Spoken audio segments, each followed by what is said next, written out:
Hola, en este video veremos el tema de estados estacionarios en modelos dinámicos. El objetivo de este video pues, es aprender a calcular y analizar los puntos fijos de modelos de procesos dinámicos. Entonces, para comenzar vamos a hablar de equilibrio. Y la pregunta sería, ¿qué es equilibrio? Y como ejemplo particular, pues vamos a partir de algo muy simple, un ejemplo muy simple, que en la vida cotidiana a lo mejor lo han visto, y es el de hablar de un péndulo. Entonces, bueno, en estas diapositivas aquí este es un péndulo típico y este es un péndulo invertido. Entonces, la idea básica es la misma, ¿sí? El problema es que, bueno, no el problema, sino más bien en este péndulo, pues usualmente si estamos en la Tierra, tenemos la gravedad que empuja hacia abajo. Entonces, el péndulo habitualmente queda en esta posición, ¿no? Eventualmente. En cambio, un péndulo de estos, pues una posición es que esté en la vertical, hacia arriba, pero la otra posición de equilibrio pues sería que se cayera totalmente. Entonces, vamos a ver ese tipo de sistemitas. Y bueno, como ejemplo, le pedí prestado el Lego a mi hijo. Entonces, es que esta aquí es un péndulo, ¿se fijan? Por ejemplo, aquí, en esta parte, yo lo tengo en una cierta posición. Si lo suelto, pues empieza a oscilar, pero eventualmente llega a esta posición. Si se fijan, si yo volteo el péndulo y lo pongo ahora así, pues transitoriamente, instantáneamente, podría quedarse unos milisegundos en esta zona, pero eventualmente cae y se fijan, siempre llega a esta misma zona. Si yo lo aviento, pues da giros, pero eventualmente gira por un lado, gira para el otro, pero eventualmente, si se fijan, siempre se para donde mismo. Entonces, ahí donde se está parando, pues ese tendría que ser un punto de equilibrio, ¿sí? O un punto fijo. Otro ejemplo es, por ejemplo, un lápiz de este tipo. Si yo lo acomodo, a lo mejor puedo hacer que quede aquí instantáneamente un tiempo, pero con cualquier movimiento se cae. Entonces, eso es el típico ejemplo de un péndulo invertido. Entonces, bueno, pues, ¿qué es lo que nos interesa? Pues, ¿se acuerdan de las clases que ya habíamos visto? Nosotros tenemos puntos fijos. Entonces, en un punto fijo, pues ya dijimos que cuando nosotros tenemos un sistema dinámico, vamos a suponer que tenemos unas variables de estado, en este caso n variables de estado, y las ecuaciones diferenciales ordinarias que describen los estados, pues están dadas por un conjunto de ecuaciones diferenciales que dependen de los estados, las entradas, que tenemos m, y los disturbios, que tenemos p. Además podemos tener ciertas variables de salida, que son función de los estados, entradas y disturbios. Entonces, un punto fijo, por definición, es aquel en el que esto que está aquí deja de depender del tiempo. Y entonces, si deja de depender del tiempo, pues la ecuación que rige un punto fijo es esta misma función igualada a cero. Y pues bueno, aquí también los puntos fijos, entonces como esto deja de depender del tiempo, quedaría con esta estructura. Entonces el subíndice lo vamos a utilizar para hablar de puntos fijos. Los puntos fijos, entonces, pues bueno, acuérdense que para este tipo de sistemas los grados de libertad son igual a m más r. ¿Por qué? Porque tenemos el número de variables, pues son n más m más p más r. Y el número de ecuaciones, estas que están aquí, pues son n y r. Entonces los grados de libertad, que son el número de variables menos ecuaciones, quedaría m más p. Entonces esos son los grados de libertad. Cuando venimos a estas ecuaciones, pues seguimos teniendo los mismos grados de libertad. ¿Eso qué implica? Que en esta ecuación tenemos que definir m más p variables o términos de estos que están aquí, de este conjunto de variables, para poderlo resolver unívocamente. Entonces, esa es la definición de puntos fijos. ¿Qué significa? Pues bueno, si un sistema inicialmente está en un punto fijo, significaría que si yo inicialmente le pongo estos valores, pues por esta definición va a ser igual a cero, y entonces la derivada con respecto al tiempo es cero, y el sistema en teoría no va a cambiar, ahí va a permanecer, no cambia, ¿sí? Entonces, en el péndulo, este péndulo que ya habíamos visto, el que está acá, esta posición tendría que ser un punto fijo, eventualmente llega el sistema. Ahora, un péndulo invertido, algo que está así, también es un punto fijo. Ahorita vamos a ver las matemáticas de esto, pero tiene dos propiedades diferentes. Este punto fijo, donde lo suelte, eventualmente llega. En cambio, este punto fijo, si está ahí, transitoriamente, instantáneamente puede quedarse, pero como siempre hay pequeñas fluctuaciones, entonces eventualmente, se fijan, ahí se queda más rato, pero eventualmente sale de ahí. ¿Y a dónde llega? Al otro punto fijo. Eso significa que tenemos puntos fijos que pueden ser estables y otros puntos fijos que pueden ser inestables. La palabra más correcta es hablar de puntos fijos porque también se les puede llamar equilibrios, estados estacionarios. Entonces, equilibrios, como el análisis que hacemos parte de sistemas químicos, sistemas mecánicos, pues el equilibrio yo lo voy a referir más bien al equilibrio termodinámico. Entonces, este que está aquí no necesariamente es equilibrio termodinámico, ¿sí? Puede serlo, pero no necesariamente. Entonces, para digamos, algunos dicen a los puntos fijos les llaman equilibrios, también que se pueden confundir con los equilibrios termodinámicos, y estados estacionarios. Entonces, este de abajo sí es un estado estacionario porque ahí se estaciona el proceso, pero este que está acá, pues podríamos decir, bueno, es un estado estacionario, sí, cuando empieza ahí se queda, pero se aleja eventualmente si hay un pequeño disturbio, entonces no es atractor, es inestable, ¿no? Entonces, para diferenciarlo, la forma más correcta de decirlo es puntos fijos, ¿sí? Puntos fijos del sistema. Entonces, bueno, para el péndulo, pues si vemos las matemáticas, pues vamos a tomar este ejemplo simple, porque las matemáticas son simples, y es un caso que ustedes ven o han visto habitualmente en la naturaleza, es muy común, ¿no? Entonces, en un péndulo, como el que les acabo de mostrar, pues bueno, ¿qué tenemos? Tenemos un pivote, en este caso, pues este es el pivote, este que está aquí, ¿sí? Tenemos un brazo y tenemos un cuerpo o un peso, ¿sí? Aquí está el peso. Entonces, en ese sistema, pues tenemos una cierta longitud, ¿sí? Y se forma un ángulo con un ángulo relativo, digamos, es el ángulo que se genera aquí, es el ángulo relativo con respecto al equilibrio o al reposo del péndulo. Además, tenemos una fuerza de gravedad que está empujando todo el tiempo hacia abajo. Entonces, esa fuerza de gravedad, dependiendo del ángulo, se va a descomponer en dos partes. Entonces, pues nosotros para poder modelar este sistema lo que tenemos que hacer es un balance de fuerzas. Entonces, un balance de fuerzas en dirección, ¿sí?, angular.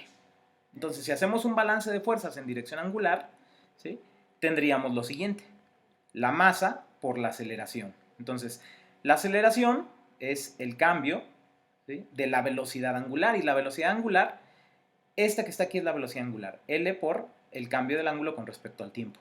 La L se utiliza, ¿por qué? Porque es la longitud que está aquí.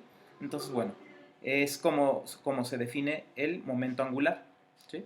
Entonces, ese momento angular, si lo derivamos, pues queda una segunda derivada. Entonces, es masa por la derivada del momento angular. Entonces, este es masa por aceleración, es igual a la sumatoria de fuerzas. Y aquí tenemos dos fuerzas involucradas. Una es la fuerza, que es la componente, que sería mg, por el seno del ángulo. ¿Por qué? Porque es la fuerza en esta dirección, en la dirección angular. Entonces es mg por el seno del ángulo menos mu L, esta mu es el coeficiente de fricción, por la velocidad. Aquí este signo menos significa que la fricción siempre se ejerce en dirección contraria al movimiento. Entonces eso es lo que hace que se vaya frenando. En este caso, este péndulo, pues la fricción está dada por las moléculas de aire que están alrededor y es las que hacen que se detenga. Si este péndulo se lo llevaran a la estación espacial, entonces en teoría se quedaría girando todo el tiempo. Aunque bueno, en esta unión también tenemos un poco de fricción. Si no hubiera esa fricción, pues el péndulo se quedaría moviendo indefinidamente. Entonces, esta es la ecuación del péndulo. Ahora, por la definición de puntos fijos, ¿sí?, ¿qué tendríamos que hacer? Pues en un punto fijo, el cambio con respecto al tiempo es igual a cero. Es la definición. Entonces, este término se hace cero, porque ya no va a cambiar con respecto al tiempo. Este término se hace cero, y entonces lo único que nos queda es este término que está aquí, es igual a cero. Entonces, mg por el seno del ángulo es igual a cero. Como ni la masa ni la gravedad son cero, son constantes, es un valor constante. Este péndulo no está perdiendo masa, entonces la masa es constante. Está aquí en la Tierra, entonces la gravedad también es constante. Y entonces este término es igual a cero. Y eso implicaría que la solución es seno del ángulo igual a cero. Y el seno es una función oscilante que se vuelve cero cada múltiplo de pi. Entonces los puntos fijos son 0 más menos npi, donde n puede ser 1, 2, 3, 4, 5 y así indefinidamente. Entonces, en este caso, ¿Cuál es ese punto? 0 es aquí abajo. Pi sería yéndome hacia este lado. Menos pi sería... perdón, ya lo desbaraté. Menos pi sería yéndose hacia el lado contrario. 2pi, pues sería dar 2 vueltas. Menos 2pi, 2 vueltas hacia el otro lado. Entonces, en realidad son 2 puntos fijos. Aunque aquí parece un número infinito de puntos fijos, son 2 puntos físicos característicos. El 0 y pi. Acá arriba. O sea, arriba y abajo. Son los 2 puntos fijos que dan equilibrio. ¿Por qué? Porque en esta zona la fuerza está empujando hacia abajo. Aquí la fuerza está empujando hacia abajo. Entonces, en teoría, en ambos la fuerza de gravedad está ejerciéndose donde mismo. Si ustedes ven esta ecuación, entonces yo aquí, en el seno del ángulo igual a 0, cuando estoy en ángulo 0, sería en esta parte. Y entonces en este término de la fuerza de gravedad es igual a 0. Y si está parado, la fricción es 0. Entonces, pues el sistema ahí se quedaría. En cambio, si yo estoy acá, en la parte vertical, pues es lo mismo. El seno del ángulo, aquí sería seno de pi, o de menos pi, más menos pi. Entonces, ese es igual a 0. Y si está detenido, pues también es igual a 0. El problema es que, como ya mencioné, este es un punto fijo inestable, y el de abajo es un punto fijo estable, asintóticamente estable, atractor. ¿Por qué? Porque eventualmente cualquier punto donde estén, eventualmente llegamos a este. ¿Sí? Entonces, esto es muy interesante de analizar, porque cuando nosotros vamos a ver un modelo dinámico, tenemos que ver hacia qué puntos de equilibrio llega, hacia qué puntos es atractivo y hacia qué puntos es repulsivo. ¿Sí? Entonces, este podemos verlo como un punto de equilibrio repulsivo y el de abajo es un punto de equilibrio atractivo. ¿Sí? Y pues bueno, ejemplos, vamos a hacer ejemplos.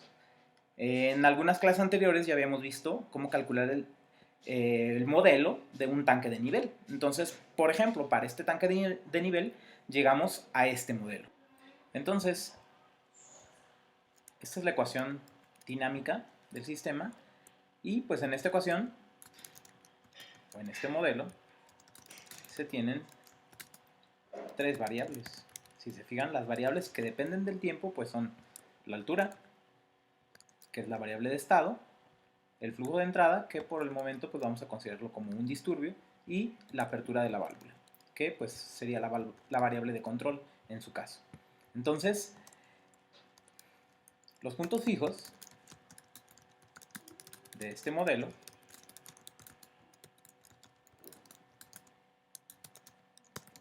van a estar definidos por la siguiente ecuación. ¿Cuál ecuación? Pues simplemente es esta misma, nada más que aquí pues la altura va a dejar de ser función del tiempo y entonces va a quedar de esta forma. Acá también sería una constante y su derivada va a ser 0. El flujo de entrada pues también sería independiente del tiempo y la apertura de la válvula también sería independiente del tiempo en ambos casos. ¿Sí? Entonces, esta es la ecuación que define, ¿sí?, los puntos fijos. Aquí nuevamente, ¿sí?, se tienen 3 variables.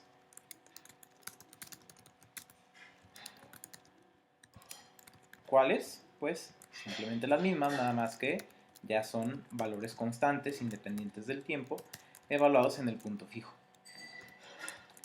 Y entonces, aquí podemos hacer el análisis de diferentes formas. En primer lugar, podríamos analizar el caso del lazo abierto. Entonces, en el lazo abierto, ¿qué se hace? Pues se especifican las variables de control y los disturbios y se determinan las variables de estado.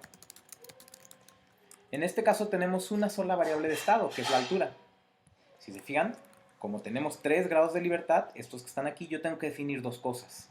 Entonces, para el lazo abierto, pues defino estas 2 y despejo altura. Entonces, en esta ecuación tendría que despejar la altura en función de la apertura de la válvula y los flujos. Todo este término está restando, lo puedo pasar para el otro lado sumando. Puedo elevar ambos lados al cuadrado, entonces aquí va a quedar al cuadrado. Aquí la raíz se cancela, aquí también la raíz se cancela, y todo este término quedaría al cuadrado. Entonces, este lo puedo pasar dividiendo, aquí va a pasar dividiendo, y pues bueno, ambos están al cuadrado, los podemos factorizar, vamos a hacerlo de una vez. Entonces aquí quedaría todo este término, al cuadrado. Este está dividiendo, pues lo pasamos multiplicando. Y este que está aquí, rho g, multiplicando, pasa dividiendo, g sub f, pues pasaría multiplicando. Y entonces, esta es la expresión para la altura. Entonces, en esta ecuación, pues ya tenemos la altura en estado estacionario o en el punto fijo en función de la apertura de la válvula y del flujo. Aquí, bueno, esta es una forma de acomodarlo. Otra forma de acomodarlo sería que, pues bueno, este rho g lo voy a poner, otra vez voy a quitar la factorización que había hecho. Este término está al cuadrado. Aquí voy a poner el rho g. Y este pasa dividiendo. Pero como está dividiendo, pues aquí lo tenemos, estaba al cuadrado, recuerden. Aquí estaba al cuadrado, entonces quedaría así. Este al cuadrado y este al cuadrado. Entonces aquí se cancela y pues solamente queda KL. Podemos factorizar y queda más KL. Entonces, en esta parte podemos ver una relación. ¿Cuál es la relación? Pues la altura es proporcional al cuadrado del flujo y es inversamente proporcional al cuadrado de la altura, pero tiene una constante adicional, este que está aquí. Entonces, pues bueno, esa sería la expresión que nos dice la altura en función de la apertura de la válvula y el flujo. Otro caso sería analizar a lazo cerrado. Entonces, cada caso responde a diferentes preguntas. En el primer caso, la idea es, la pregunta que contestamos es, si yo tengo tal variable de control y tales disturbios, ¿cómo se va a comportar mi sistema? ¿Cómo se va a comportar la altura? Ahora, para el caso de lazo cerrado, la idea es que ya estamos haciendo control. Entonces ahí la altura es algo que yo especifico porque es algo que yo quiero. Entonces, si yo especifico la altura y tengo un cierto disturbio, entonces la pregunta sería, ¿cuánto tengo que abrir la válvula para tener la altura que yo quiero? Entonces, dada esa pregunta, lo que tenemos que hacer es que se especifica la altura del tanque y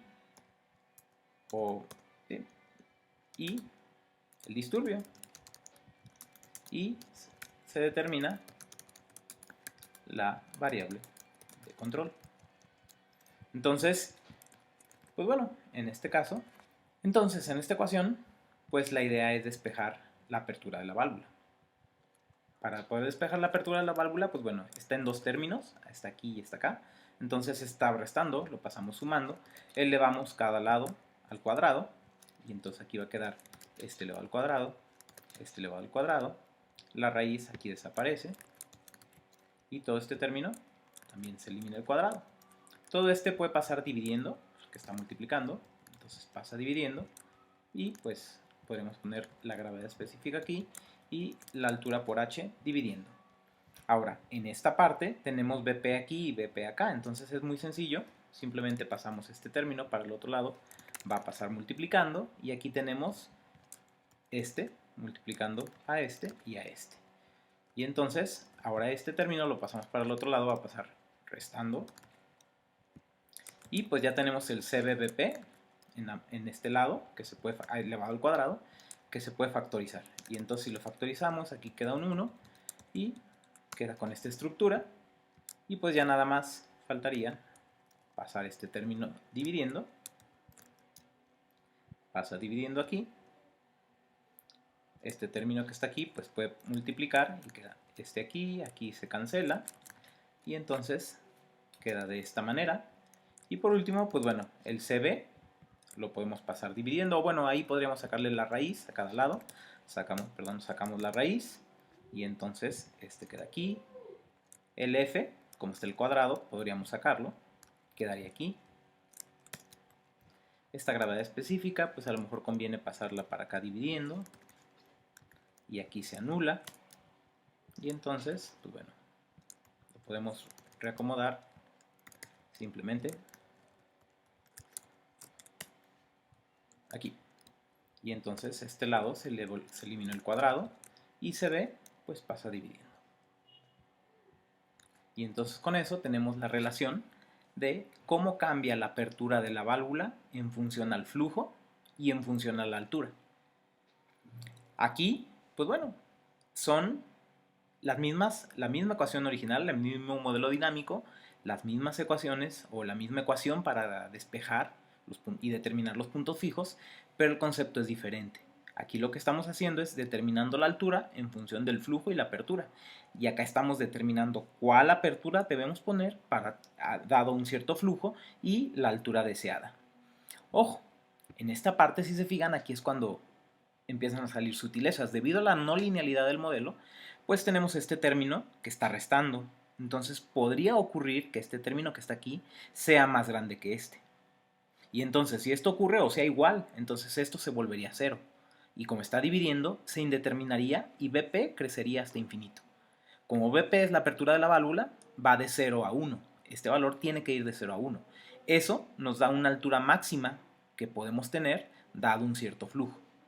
Entonces, entre mayor sea el flujo, menor altura vamos a poder alcanzar. O bueno, se puede derramar el tanque, ¿no? Sería el significado. A pesar de tener esta estructura, nosotros tenemos que considerar las restricciones físicas. El flujo de entrada a lo mejor tiene ciertos rangos de variación. La altura también va a tener ciertos rangos de variación entre valores de 0 y la altura máxima del tanque, porque más allá de esa altura pues ya se nos está derramando el tanque. La apertura va de 0 a 1. Entonces, dados esos valores, ya sea en esta ecuación, que es a lazo abierto, o en esta ecuación, que es a lazo cerrado, pues podríamos determinar las relaciones entre cada uno de ellos. Y eso, pues bueno, es el análisis de estado estacionario, que como les digo, en este caso las ecuaciones tienen más grados de libertad, tenemos una ecuación y tenemos 3 variables, entonces tenemos que especificar 2 de ellas en este ejemplo, ¿sí? Tenemos que especificar todos los grados de libertad para poder encontrar una solución. En este caso la solución es esta y en este caso la solución es esta. Bueno, entonces continuamos con el siguiente ejemplo y en este ejemplo pues tenemos un reactor no isotérmico. Entonces, después de hacer algunos balances de materia y energía, pues este es un modelo simplificado en donde tenemos la concentración, la temperatura y la temperatura en la chaqueta. Es un reactor continuo de tanque agitado con chaqueta. El modelo pues es este que está aquí. Entonces, de la misma forma, podemos hacer el análisis de las variables, ¿no? Las variables involucradas. ¿Cuáles son? Pues bueno, aquí podemos hacer el conteo. Si se fijan, las variables de estado son las que están en las ecuaciones diferenciales, entonces tendríamos 3, la concentración de A del reactivo, la temperatura del reactor y la temperatura de la chaqueta. Además de esas, tenemos algunas variables extras que serían ya sea entradas o disturbios, como es el flujo, aquí falta una J, el flujo en el reactor, el flujo en la chaqueta, la concentración de entrada al reactor, la temperatura de entrada y aquí, esta es la temperatura de entrada en la chaqueta y acá es la temperatura en la chaqueta. Entonces, y la última variable sería la temperatura de entrada en la chaqueta. Entonces, algunas de estas pueden ser variables de control, otras pueden ser disturbios y las 3 primeras son variables de estado. Si se fijan, en total tenemos 3 de estado y 5 que pueden ser disturbios o entradas. Entonces, en total tenemos 8 variables y 3 ecuaciones. Entonces, pues bueno, en los puntos fijos, ¿qué tenemos? Pues la concentración de A sería la concentración en el punto fijo y ya no dependería del tiempo. Entonces aquí quedaría la concentración en ese punto fijo. La concentración de entrada también sería en el punto fijo. El flujo también sería en el punto fijo. Y obviamente la concentración, que es esta, sería en el punto fijo y la derivada sería 0. De la misma forma, la temperatura de entrada sería en el punto fijo. La temperatura sería en el punto fijo y entonces aquí la derivada pues sería 0. Esta sería la temperatura en el punto fijo, igual acá y acá. Entonces, además de las temperaturas, la temperatura, perdón, del reactor, en la chaqueta también tendríamos la temperatura en el punto fijo, y entonces esta derivada sería 0. Aquí también tendríamos la temperatura en el punto fijo, igual acá, y finalmente la temperatura de entrada en la chaqueta en el punto fijo.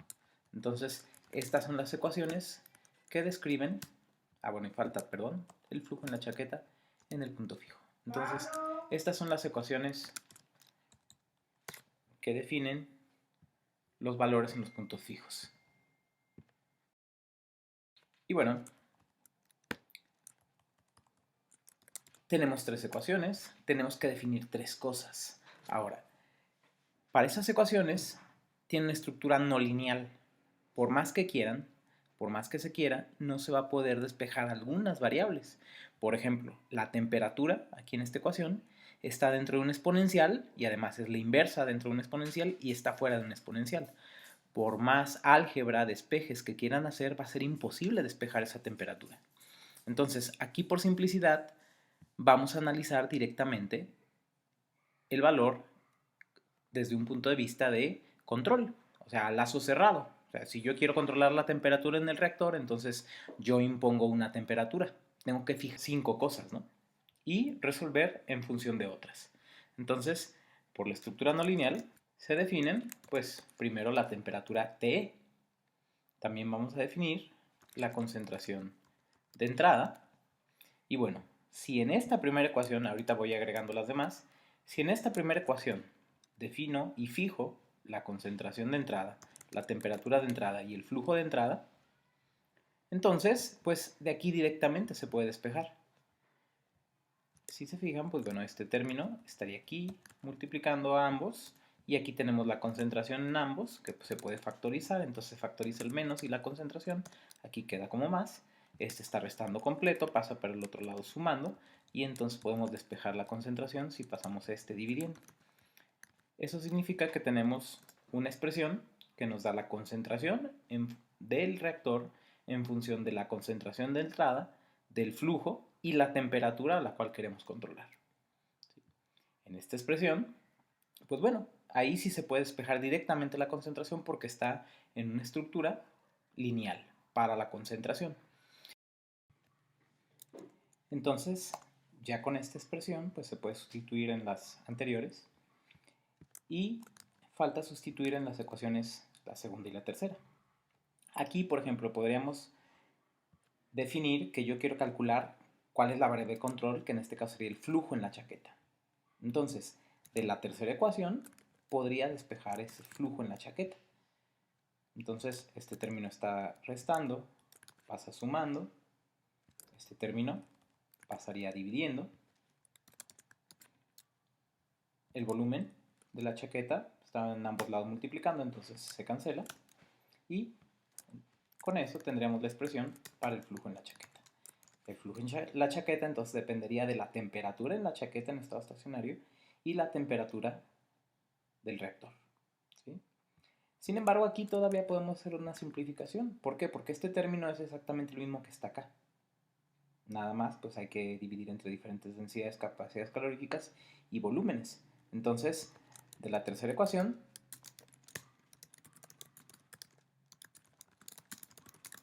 tenemos esta expresión, mientras que de la segunda ecuación,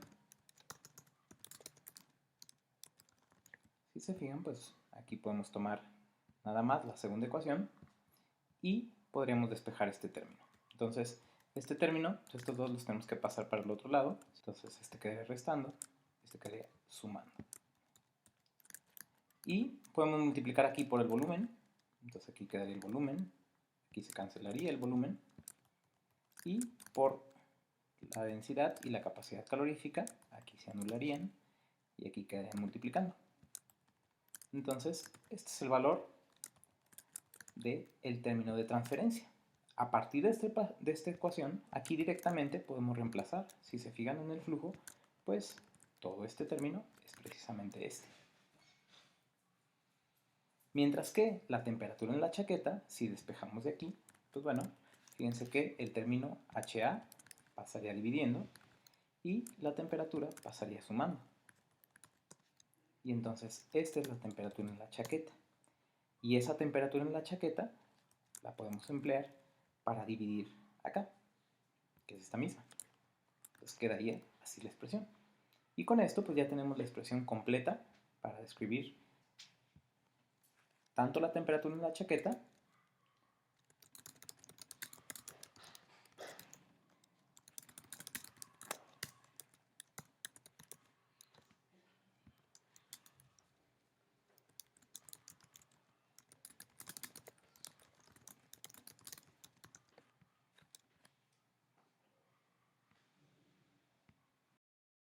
pues la concentración del reactor, que es esta que está aquí, podría reemplazarse en estas expresiones. Entonces aquí tenemos la concentración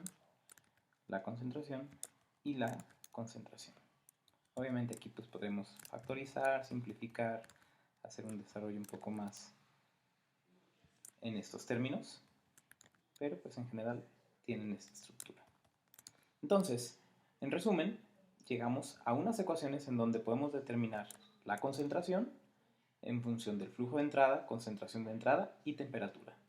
La temperatura de la chaqueta dependería, además de esas variables, de la temperatura de entrada al reactor, y el flujo en la chaqueta también dependería de la temperatura de entrada en la chaqueta. Entonces aquí lo que hicimos fue definir esta variable, fijar las demás y despejar.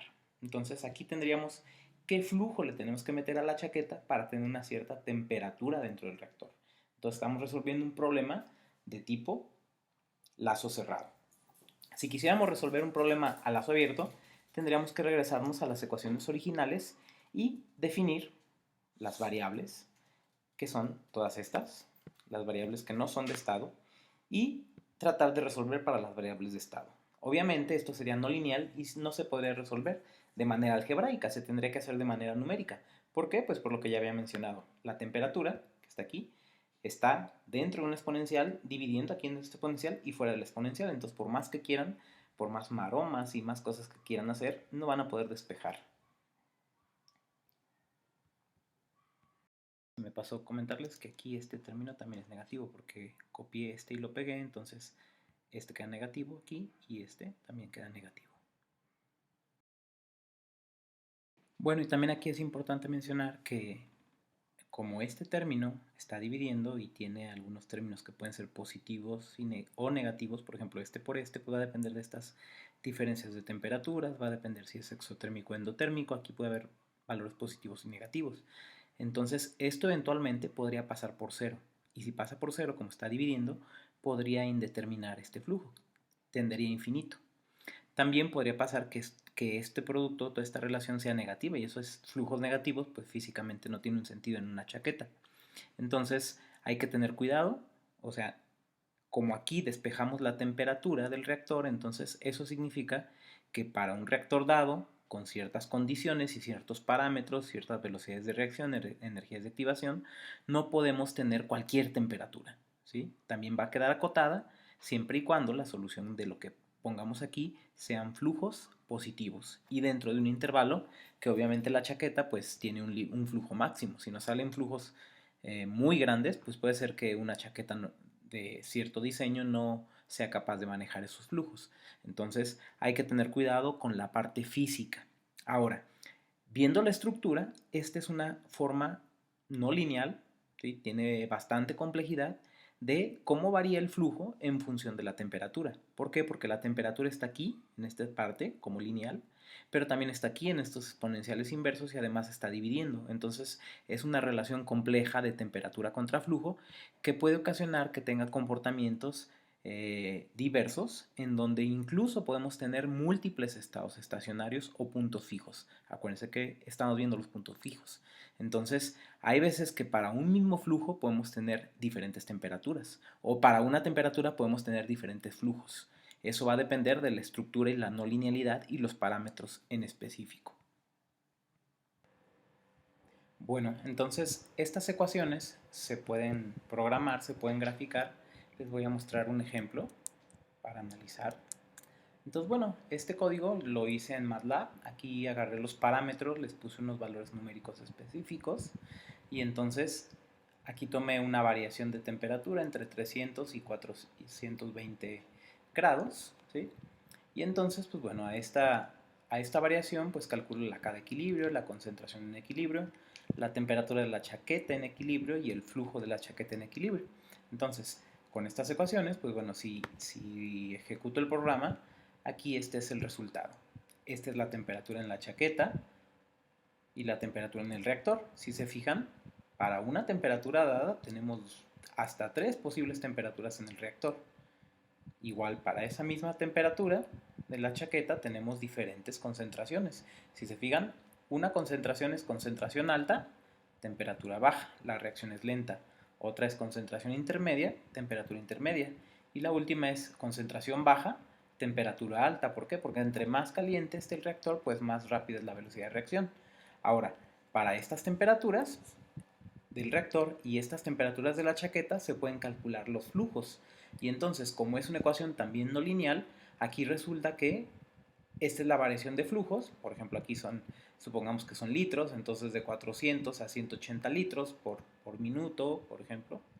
Y entonces, esta sería la variación de temperaturas. Si se fijan, a una cierta temperatura, por ejemplo, yo puedo tener temperaturas de 300, flujo de 120, y ese flujo de 120 puede representar 3 diferentes temperaturas. Aquí. Si yo tengo otro flujo más bajo, pues aquí son otras 3 temperaturas, y así para cada caso. Si yo tengo un flujo mayor, si se fijan, en esta zona de variación solamente tengo 2 posibles temperaturas, esta que está aquí y esta que está acá. Entonces, pues bueno, eso sería el comportamiento en estado estacionario, y si se fijan, eso significa que para una variable de control dada, yo puedo tener más de un punto fijo o estado estacionario. Acuérdense, algunos de estos, por sus características, pueden ser estables o inestables. Pueden atraer, digamos, el reactor puede llegar solito a esta temperatura y a lo mejor a esta no puede llegar y es repelido, ¿sí? Entonces, eso va a depender de las características y la naturaleza del sistema en particular. Y bueno, el código de MATLAB que les mostré, pues lo veremos en la siguiente unidad, cómo desarrollar ese tipo de código. Y por lo pronto, pues concluiríamos este ejemplo viendo que tenemos hasta 8 variables, 3 ecuaciones y por los grados de libertad son 5. Eso implica que tenemos que definir 5 cosas antes de poder resolver las 3 ecuaciones que indican el estado estacionario o los puntos fijos. Estos puntos fijos, como ya dije, pueden ser múltiples y pueden tener diferentes propiedades de estabilidad. Pues con esto acabamos el tema de hoy y también acabamos la unidad. Si se fijan, pues bueno, es el modelado de procesos dinámicos, vimos los principios de conservación, los balances de materia y energía, cantidades fundamentales y el modelado desde una perspectiva de control y optimización, con lo cual vimos los grados de libertad y por último, cómo analizar los estados estacionarios y los puntos fijos de este tipo de sistemas y sus propiedades. Y bueno, con eso terminamos el día de hoy. Nos vemos la siguiente vez.